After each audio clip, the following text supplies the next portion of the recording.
Okay, so in order to indicate the compositions of the streams, right, we use this mass and mole fraction. So I think from the term itself, you can guess what is actually about this fraction. Mass fraction is about the mass of the specific species over the total mass, and it's the same for the mole, but this time is based on mole, right? So for process stream, so it contains one substance, example species A, right? Usually the targeted species or whatever, right? Mixture of liquids or gases, yeah, right? Mixture, you have gases or liquids, or you have a solutions of one or more solutes, right? Components in a liquid solvent. So this is what can happen in a stream, in a process stream.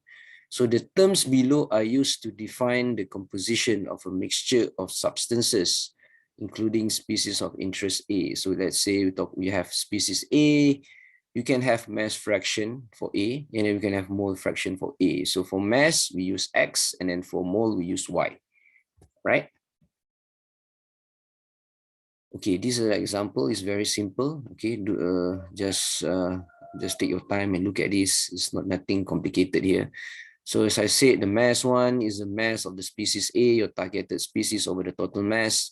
And in terms of unit, you can express it in a different way, right? You can have kilogram, you can have gram, and then you can have pound mass. But just take note that the unit on the denominator and numerator should be the same, right? Okay. And then Y, we can also have the based on moles one, all right, which is just a mole of species A, and then also the total moles. Okay, and then we have percent. It's nothing, just multiply with 100. Okay, all right. So later, I think we will use this a lot in mass balance or in other topics as well. So these are the basics. So in other words, let's try some examples. Say a solution contains 15% A by mass. So this is basically is a mass fraction multiplied with 100. Yeah.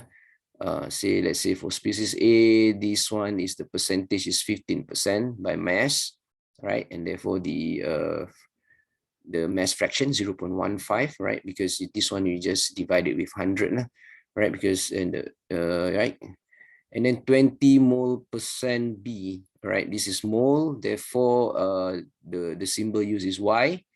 Okay, this one is the percentage based on the mole. Okay, so if you want to get the fraction, you just divide 20 with 100. Okay, and then you get this 0.20. So the question is, calculate the mass flow rate of A in a stream of solution flowing at the rate of this much, 53 pound mass per hour, right? Let's say flowing at the rate of 53 pound mass per hour. So this is the flow rate for the whole stream, but the question is asking what is the specific flow rate for the A, right? This is the flow rate for the specifically for A, right? Therefore, you just take this flow, right? As I said, use this table, and then you just multiply with the fraction, right? Just multiply with the fraction, with the mass fraction, because the unit of this is in mass per hour. So you use mass fraction, just multiply with it, and therefore you get the flow rate for A.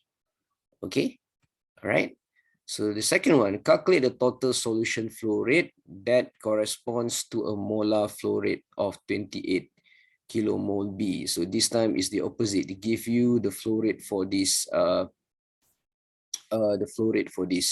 species B, but then it's asking you what is the total solution flow rate. So instead of multiply this time, you just divide, right? You just divide. So this one is the 28, right? 28 kilomole per seconds. This is the for the species B. Okay, so in order to find the total one, you just divide with the mole fractions, mole fraction. Yeah. So it's 140. Okay, this is what we do. All right, so average molecular weight. Yeah, average molecular weight. This is the symbol. All right, average molecular weight. So what it means, there's a bar here, right, on top of this capital M, So it's the ratio of mass of a sample to the number of moles of all species, mass over mole, yeah, moles of all species, all right, in the sample of mixture.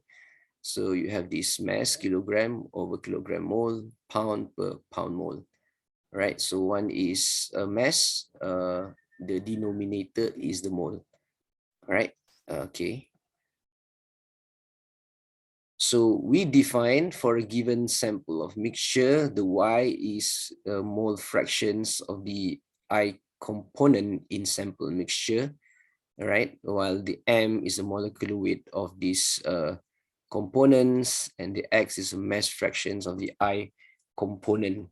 Yeah. So from the simple stuff you can guess, right? This Y is mole fraction, this one X is the mass fraction, you know, from the previous slides, and then the big M is molecular weight, right? And then the one with the bar on top of the M is the average molecular weight. So this is the formula for the average molecular weight, right? So yeah, this is mass, right? Mass, of course, this is molecular weight of the first component, right? And then you multiply it with the fraction, mass fractions, right?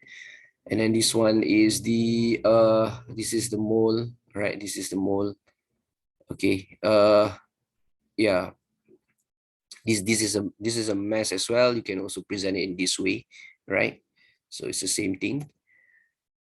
Okay, let's look at some example. We have here one, right? I think just one example. That's it. So calculate the average molecular weight. Average molecular weight, meaning the capital M with the bar one, right? So from its approximate molar composition, this is percentage of molar composition. So if you need to change it to mole fraction, so you just divide with 100, right? Okay. Yeah. So what is the average molecular weight of air? You just use the formula, right? The formula talking about molecular weight, right? Therefore, we have molecular weight of nitrogen multiply with the mole fraction of nitrogen. So we have this. We know the molecular weight of nitrogen is 28, right? Kilogram per kilomole, all right? And then we just multiply with the fraction, mole fraction, right? We know is nitrogen percentage 72% by mole, all right? Therefore, the fraction is become 0.79, right? So you multiply with this one. You do a similar one for oxygen because it's another components that make up the air, all right? So, and therefore finally you get this amount, right? Although they are from different components, but you can still able to add them up because they are using the same unit. Okay, yeah, and of course you can use other unit as well. Instead of kilogram per kilomole, you just convert it through the use of a conversion factor, right? And then instead of composition by molar, this time we have composition by mass, all right? It was stated in the questions. It's very easy. So use a similar formula. Use a similar formula, all right? Okay. Yeah, just add everything in, right? Remember to convert this one percentage to fraction, right? And therefore you have this form. All right, and this will be the answer, 29 gram per mole. Okay, all right.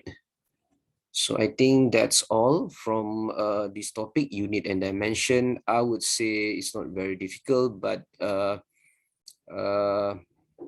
yeah, if you are not very good with calculation, yeah, I think this subject is quite heavy with calculation. So I think that's the only way is to practice. Yeah, but later we will have a tutorial and then you can try that. I'll give you the answer as well. Right. So maybe we can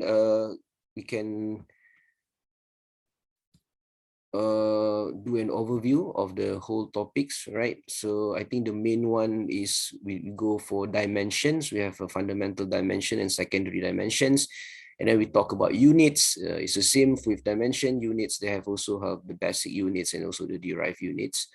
All right, and then we talk about the different system, the SI system, AES system, CGS system. All right, prefixes, right? The prefixes, and then We have the dimensional equation. Yeah, I think this is probably the most challenging part probably, wherein we need to convert the units, right? The units through the use of the conversion factor.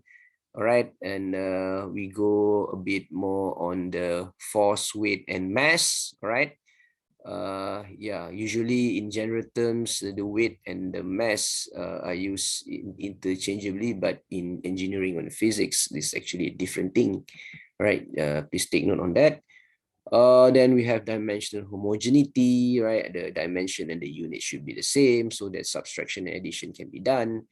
All right, and then we go for the mole unit, right? Mole unit, we go for the mole unit, and then mass and mole fraction. This one is useful if you're dealing with streams in bioprocess, right? Of course, we have streams mixture, right?